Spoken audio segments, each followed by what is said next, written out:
Different kind of lesson. Been talking about doing one of these lessons for quite some time, and I finally got around to doing it. I came across a interesting article from Creation Science Institute, and the gist of the article was they were answering liberal arguments about what the Behemoth might be in the book of Job. And of course, Creation Science has put forth the plausibility of the Behemoth being possibly a dinosaur. And that's what we're going to explore this morning. But the other article which got me started on this, what I liked about it is that what they were doing was they was taking where liberal, I guess we might they call them liberal theologians or liberal-minded scholars that are very loose with the Bible and its inherency, and they don't really subscribe completely into the Bible. And basically, the people were they were taking scholars who try to find that happy medium between science today, evolution, and the Bible, and they were taking some of those arguments and taking those arguments and saying, well, see, even Christians believe that this, this can't be that. So we'll get to that lesson hopefully at the next time. But today I wanted to lay a foundation for where they're coming from on what the Behemoth may or may not be. And so the title of the lesson is Job's Behemoth. Of course, it's not Job's, it just comes from the book of Job. But it's God's behemoth, it's his creation. But I want to explore what this could be, and I want to, I think we may not be able to answer what exactly it is, but I think we can answer what it is not, and what some of the I guess you call the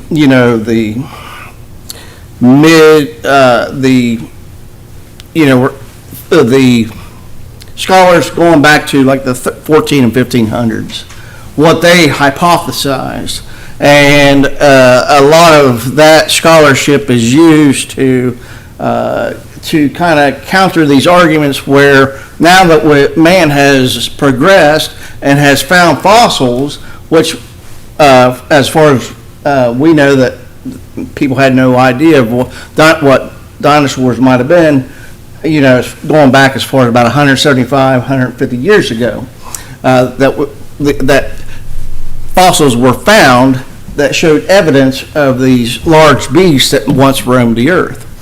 And so many of the scholars through the Middle Ages hypothesized what animals in existence today might answer or adhere to this description that the Lord gives us for the Behemoth. And I think in retrospect of what we know today and what they didn't know yesterday, I think we can soundly put away those arguments of what the Behemoth, what it was thought to have been many years ago.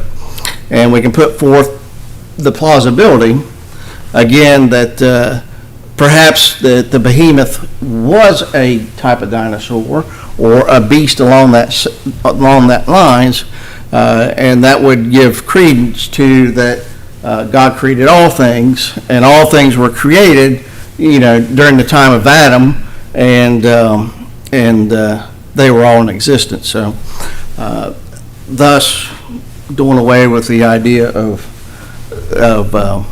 evolution. So, anyways, the first mentioning of Behemoth comes from Job chapter 40, verse 15, where it says, "Look now at the Behemoth which I made along with you. He eats grass like an ox."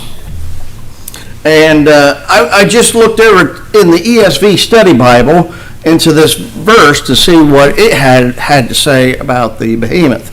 And this is direct quotation. It says, "Behemoth usually refers to cattle, but in at least one other reference, it is most likely signifies a hippopotamus." It says, see the footnote. It is almost universally so interpreted in this passage, taking a description with verses 16 through 18 as poetical extravagance. Some, however, suppose that the description requires some kind of mythical beast to be in view as a parallel to the Leviathan. With the first option is simpler.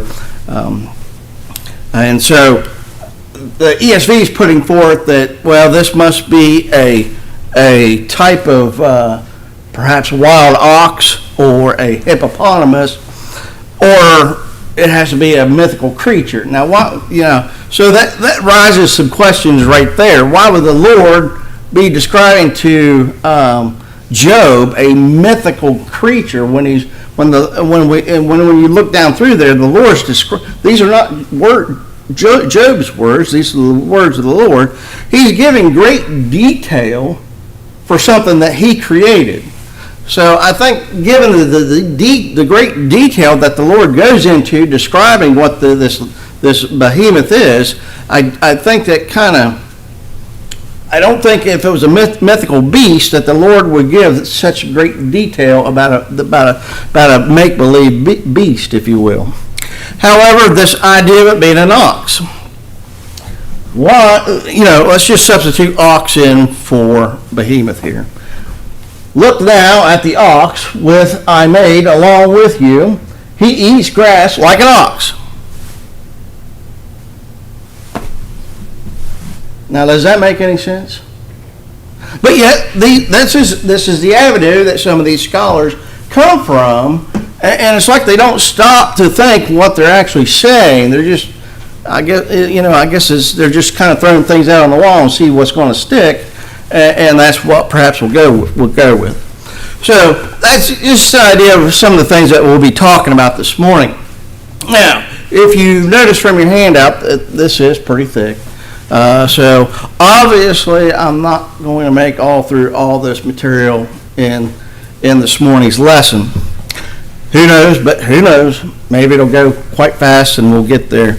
We'll have to wait and see. I think we'll probably get through the first 3 points, which is basic considerations for, and our verse that we're going to focus in on is not verse 15 of Job 40, but verse 17.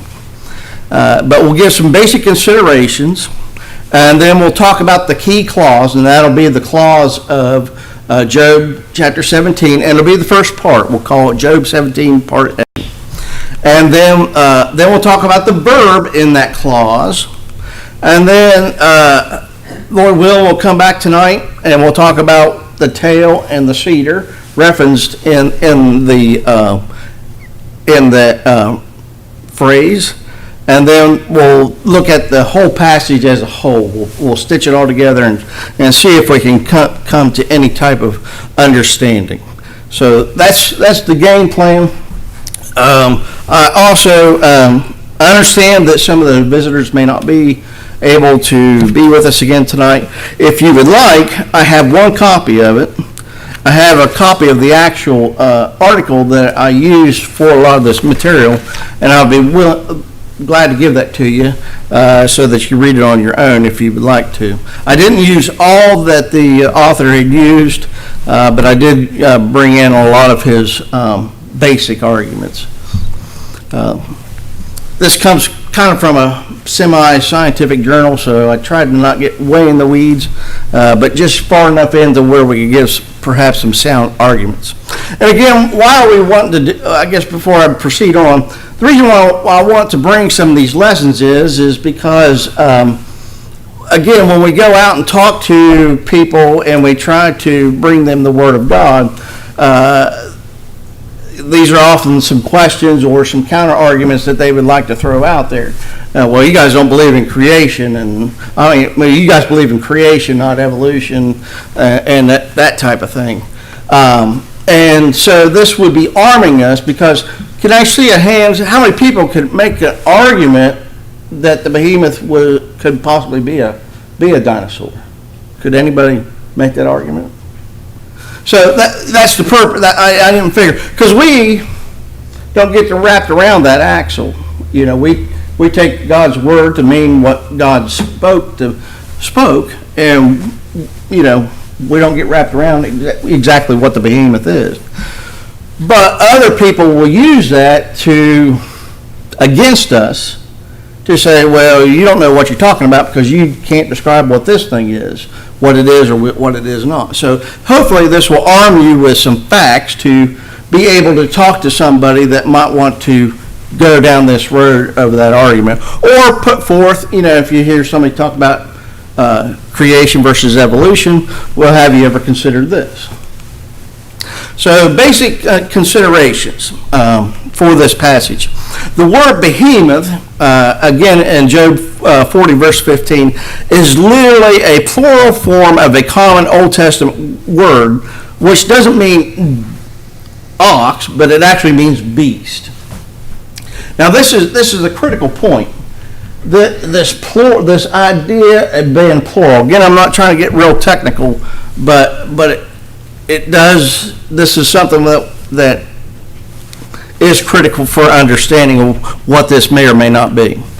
My next point, or the next point that the author makes, is practically all scholars have agreed that the sense of the word is an intensive or majestic plural, so that the meaning is something like colossal. So again, this is how we can throw out that the God's, not only does it not make sense that he's not talking about an ox, that it eats in the meadows like the ox, but it's the sense of the word. The sense of the word is what they call masculine plural. And often for a beast, a feminine singular is used to describe what a beast or what an ox would be, whether it be male or female. Now, why that is, I can't tell. I'm not that smart. Maybe one of our teachers could tell us that. But we just try to remember that it's a masculine plural. And why is that important? Well, because it gives credence to the size of this beast that's being talked about. And we can compare it with the word Elohim.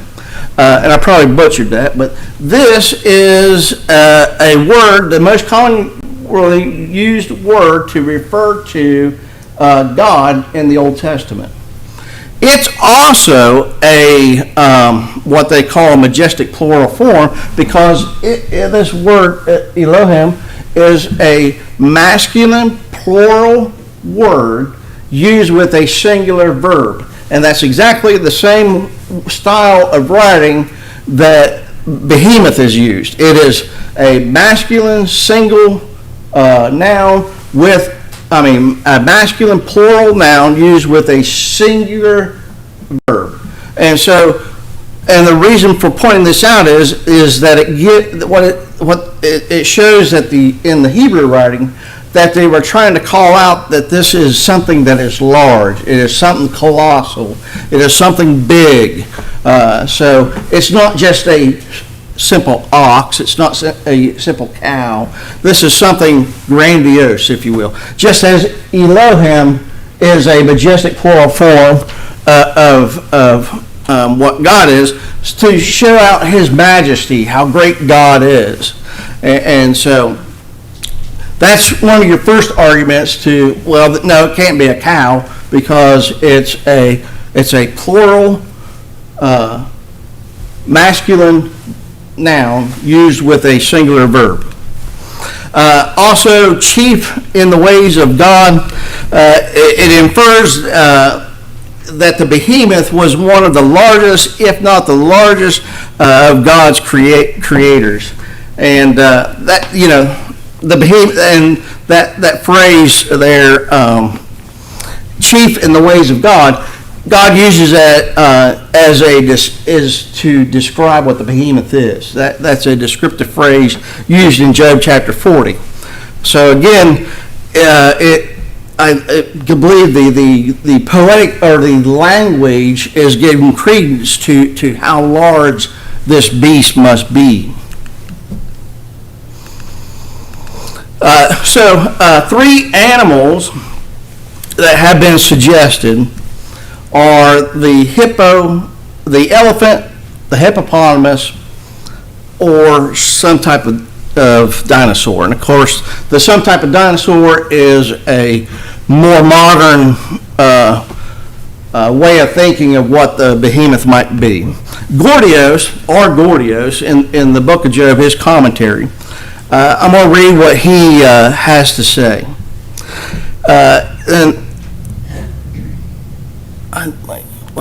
Let's see. Okay, yeah. There's one place that I'll quote him, and I'm sorry. Forget what my signs. He says, gives an interesting overview of how the behemoth has been interpreted throughout history, noting that the interpretation has oscillated through the centuries between two poles, mythical and real. The interpretation that the behemoth was an elephant is very old and was common around medieval scholars. The original King James 1961 had a margin note that said, or the elephant, or some think, as some think. But the French Protestant pastor Samuel Bocart, in his commentary, which analyzed the animal in the Bible in great detail, suggests that the behemoth was a hippopotamus, and this has since remained as the most common interpretation.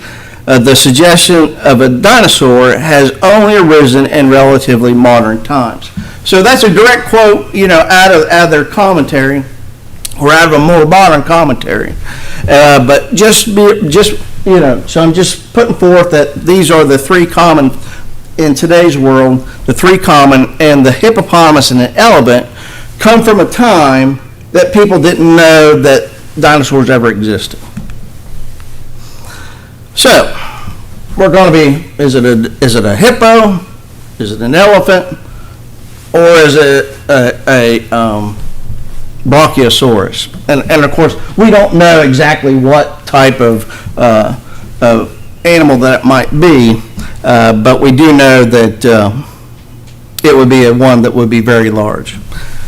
Here is a quote from Gordius, from that commentary on Job. It says, "The first speech of the Lord deals with the flesh and bone animals and birds, from the existence of which important conclusions are drawn regarding the nature of the world and man's place in it. The same consideration supports the idea that Behemoth and Leviathan are also natural creatures, the existence of which heightens the impact of God's arguments." And I think that's a very crucial thing to remember. Not that you have to be able to quote Gordius, but just realize that if you are dealing with this passage, say, well, leading up to this, God has always, he was describing real living animals that we see in his kingdom yet today. Why would he all of a sudden make a poetic adjustment to mythical creatures that never existed and then go back to real world creatures? It makes no sense, and we don't see that pattern anywhere else.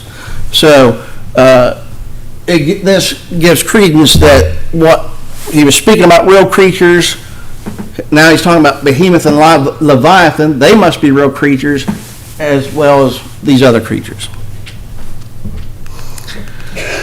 And if we believe the Bible, and we do, or I hope that we do, we should maintain words spoken about the Behemoth and Leviathan are spoken by their creator.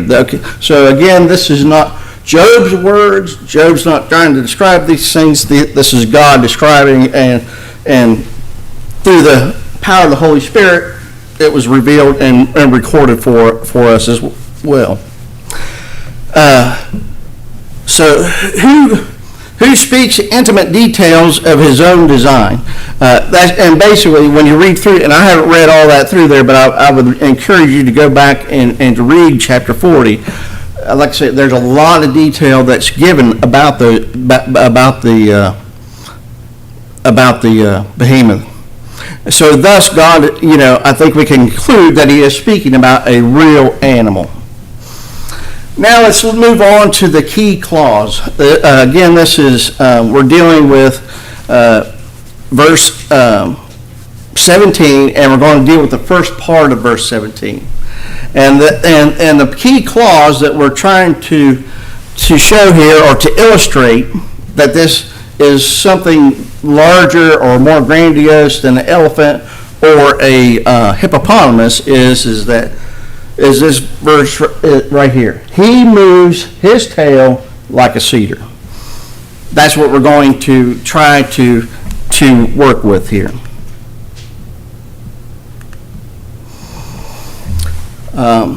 And I'm going to throw out several translations here. And you have them in your handouts. The King James says, he moveth his tail like a cedar. The NASB says, he bends his tail like a cedar. NIV, tail sways like a cedar. King James used moves. The Revised Version says his tail is rigid like a cedar. And again, the ESV, he makes his tail stiff like a cedar. The point is that we can see that already that the verb is going to is a central part of this argument. What does this verb mean? And we'll get to that verb, here in a little bit. But even different translators even struggle with the complexity of what this verb, along with what this prepositional phrase actually means.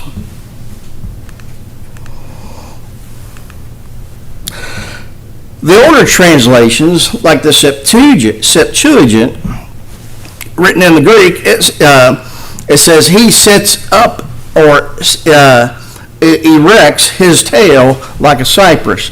So even in the Greek, they used a different description for what the original Hebrew word is. And then the Latin Vulgate, which the King James was written from or translated from, it says he ties up or binds his tail like a cedar. So we can see even variance in the ancient interpretations of what this verb may or may not have been. So again, we see this significant variance. The reason is that this Hebrew verb in this clause is obviously very problematic. And so this is the key clause, and now we're going to now that we have an idea of what we're struggling here with the interpretation of this verb, let's begin and look at more in depth. And this is probably where we'll spend the rest of our time and get hopefully not too far down the weeds. So this verb moves. What exactly is it? When I went to Strong's dictionary, it's word number 22654, and this is the original Hebrew, or the Hebrew way it would be written in Hebrew. I guess Chaffetz, a privative root, and it's going to be root. It's going to be root meaning A or root meaning B, and the root meaning A is to incline to, or if you're inclined to do something, you favor something, or you're persuaded. That's what the original, how it's most oftenly interpreted. But it says by implication, Vines does, it can literally mean, but rarely, to bend. And obviously, we're probably going to be running towards the to bend versus the inclined to. So figuratively, definition A is to be pleased with, desire, any and all, have, take, delight with, desire, favor. All these is how it's most often interpreted, and that's the root A, to incline to. And I don't think it takes a linguistic genius to look at that context and say, that makes no sense. Why would he be inclined to his tail? How could, or how did he delight in his tail? It makes no sense. So I think we can throw out that meaning. I have here most commentators agree that there are two roots, and like I was saying, there's whether it's root A or root B. And most commentators also assume at the onset that the behemoth is a hippopotamus. And some admit that our verse does not fit that description very well.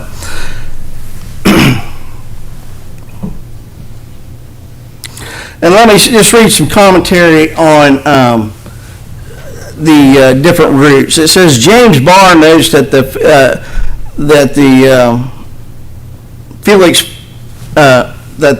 linguist Felix Prelez suggested in 1895 that the verb here is not root A, but root B, with meaning make straight, stretch out. Driver and Gray state that the root A is a different root from root B and gives the same Arabic conjugate as for root B, with meaning lower, depress, which is used in the Quran in the subject of the bird lowering its wings. Here it seems somewhat more generally to bend. And then Jenny and Westerman suggest in their commentary that our verse has a different root from the common delight root, and it suggests in the sense to let hang. And so again, some might want to say, well, it means delight, but obviously it does not. And then Anderson states that the hippopotamus fits this passage best, and that's F.L. Anderson. But this is in quotes. He says, but it is hard to see how his tail can be compared to a cedar.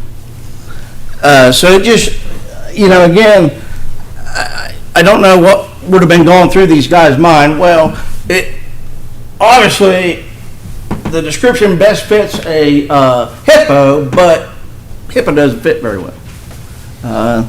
That's like, I don't know, going out there and trying to say, well, my father drives a Chevy truck. Well, it really looks like a Chevy truck, and that really fits the description, but it's a Ford. It just makes no sense whatsoever. I guess that, somebody trying to sell ice cream in Alaska or along those lines. And then Pope, which is M.H. Pope from the Anchor Bible, he says, as applied to the tail of the hippo, the hyperbole is extreme since the tail is absurdly small. So Pope says that it's a hippo, but he says then the Lord's using hyperbole to describe the hippo's tail. Now again, why would the Lord go from a very descriptive, truthful phrase and then all of a sudden throw in hyperbole to over accentuate the hippo's tail? Again, it's an argument that makes no sense whatsoever. So, but yet people want you to believe that it's a hippo. And then most assuredly, from the commentary Hansen, they say, our author must have been misinformed about the hippopotamus's tail. Now just let that sink in. I was flabbergasted when I read that. Again, these are the words of the Lord, our God and Father who's in heaven. These aren't, again, this ain't Job saying this thing. This is God. And he has the audacity to say that God was misinformed about what the hippo's tail was. The man who created everything in existence was misinformed about the hippo's tail. It just makes I just don't know how these guys can write this stuff and then they expect people to believe it. But take it for what it is. And then I have here the article goes on to say, in contrast, other commentators, still laboring over the hippopotamus assumption, try to make the meaning of the verb fit the assumption.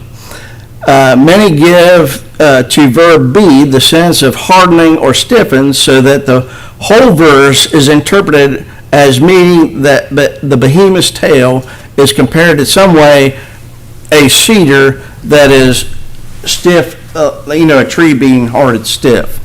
And that's why they use that verb there in that form.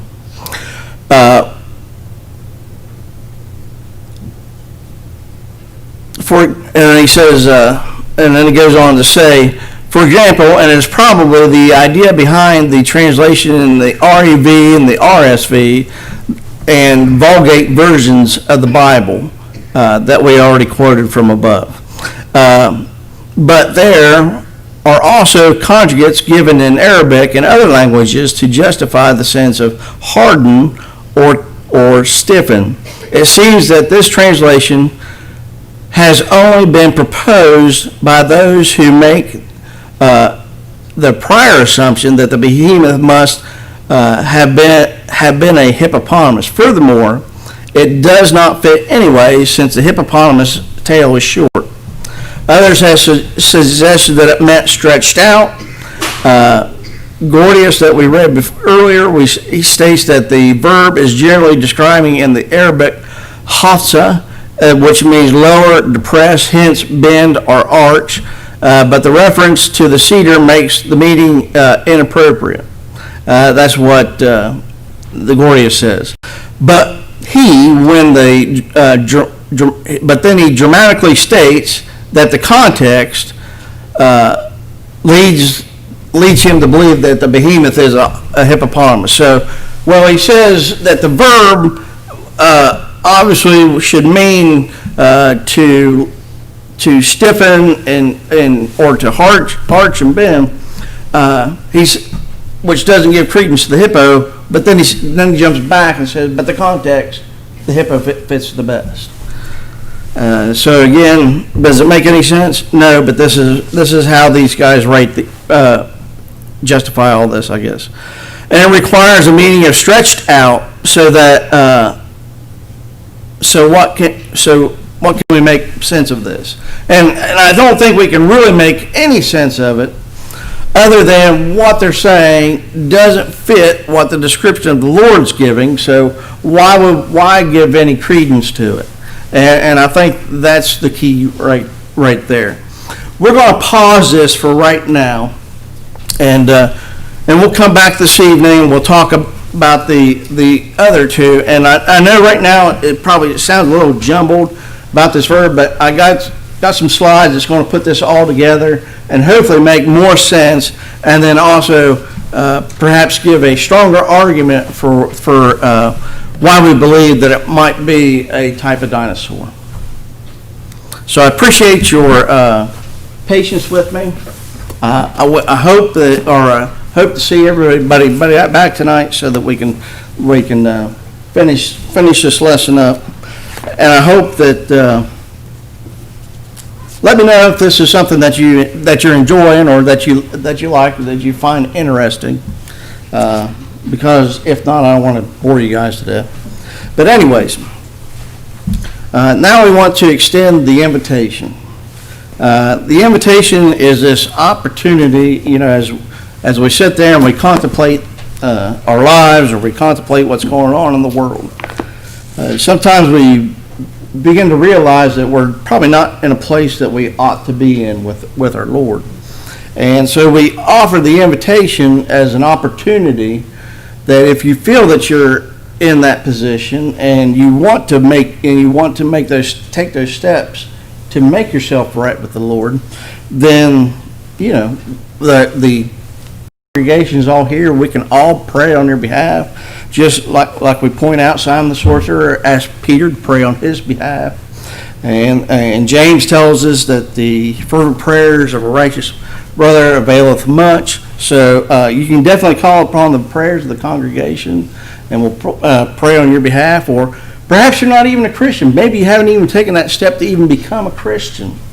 If that's the case, we have a baptistry downstairs, and why delay? We've talked about, in the past, the dangers in delaying, because when we all leave this door, there's no guarantee that any of us will be making it back here tonight. And so why delay on becoming a child of God and having your sins taken away? Why not call upon him today and take that step? Whatever your case may be, let it be known as we stand and sing the songs we chosen.